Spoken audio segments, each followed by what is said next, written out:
और आज के इस वीडियो में हम आप लोगों को बताने वाले हैं R S Agarwal math class 9 chapter number 7 exercise 7C का क्वेश्चन नंबर 21। क्वेश्चन नंबर 21 में हमारे क्या है, in the given figure BA is parallel to ED and BC is parallel to EF. Show that angle ABC plus angle DEF is equals to 180 degree. देखिए इसमें हमें क्या prove करना है कि एंगल ABC जो है और एंगल DEF जो है, इन दोनों का सम क्या है, 180 डिग्री है। मतलब कितना है, 180 डिग्री है। ये चीज आपको क्या करनी है, प्रूव करनी है। ठीक है, तो हम यहाँ पर क्या लिखेंगे, सबसे पहले हम लिखेंगे टू प्रूव। हमें प्रूव करना है क्या, angle ABC plus angle DEF is equals to 180 degree prove करना है। अब यहाँ हम लिखेंगे कंस्ट्रक्शन। कंस्ट्रक्शन में क्या लिखेंगे, देखिए कंस्ट्रक्शन में देखिए इसको हम क्या करेंगे, एक्सटेंड कर देंगे। जब एक्सटेंड करेंगे, F तक हो चुका है, हम इसका नाम G दे सकते हैं या फिर कुछ भी दे दीजिए, I दे लेते हैं। ठीक है, GHI, ठीक, I। तो अब यहाँ पर देखिए कि क्या हो गया, कंस्ट्रक्शन जब हम कर रहे हैं तो हम क्या लिखेंगे कि ED को हमने I तक एक्सटेंड करा, तो हम यहाँ पर लिखेंगे प्रोड्यूसिंग ED टू I। ठीक, अब क्या होगा, अब अगर हम देखें तो ये वाला एंगल ABC और कौन सा एंगल EIC, ये दोनों जो एंगल है वो क्या है, कॉरेस्पॉन्डिंग एंगल हैं। तो हम यहाँ पर लिखेंगे सबसे पहले कि इसमें हम ऐसा क्यों बता रहे हैं, क्योंकि AB और जो आपका क्या है EI, ये दोनों पैरेलल हैं और BC आपका क्या है, ट्रांसवर्सल है। तो ये चीज भी लिखनी पड़ेगी, AB is parallel to EI and BC is transversal. उसके आगे हम अपना एंगल लिख सकते हैं। तो हम लिखेंगे angle ABC is equals to, ये रहा एंगल ABC और कौन सा एंगल है, एंगल EIC, है ना।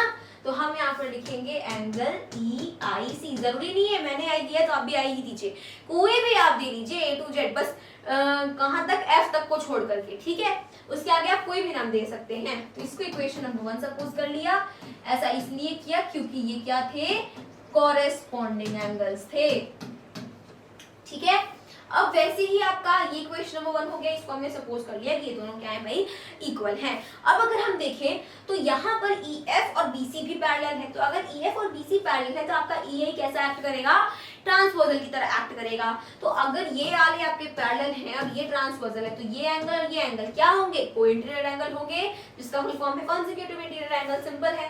तो हम यहाँ पर लिखेंगे कि EF is parallel to BC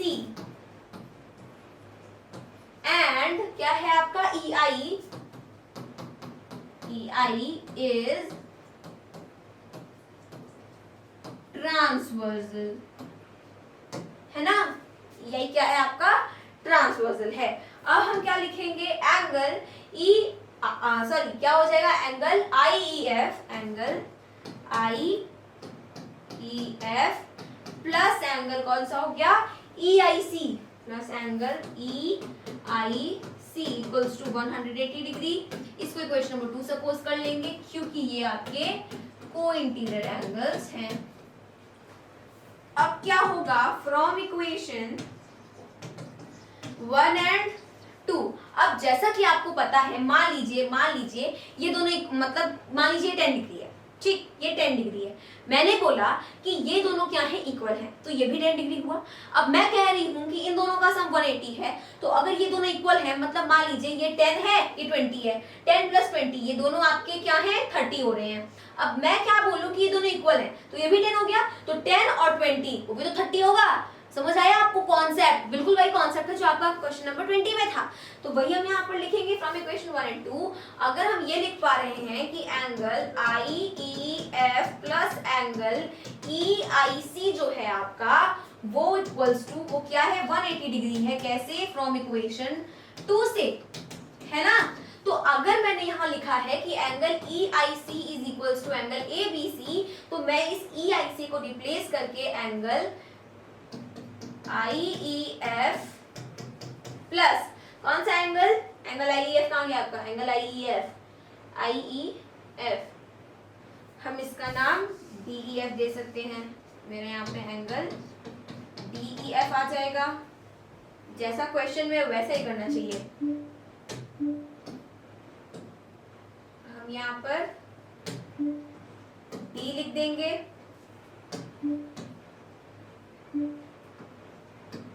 ठीक है, D हो गया। अब अगर हम इसमें देखें तो DEF प्लस क्या हो जाएगा, EIC आपका किसके इक्वल था, ABC के, तो मैं यहाँ पे ABC लिख दूंगी इज इक्वल्स टू 180 डिग्री।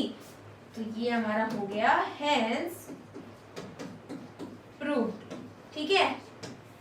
यहाँ पे लास्ट में भी अगर आप कर देते DEF तो भी वो गलत नहीं होता, लेकिन शुरू से DEF रखते हैं, क्या दिक्कत है, क्योंकि वही आपका क्वेश्चन में था। तो ठीक है, इस वजह से हमारा क्वेश्चन नंबर 28 होता है सॉल्व। मिलते हैं अपने अगले वीडियो में, तब तक के लिए मेरे सभी दोस्तों को मेरी तरफ से जय हिंद, जय भारत।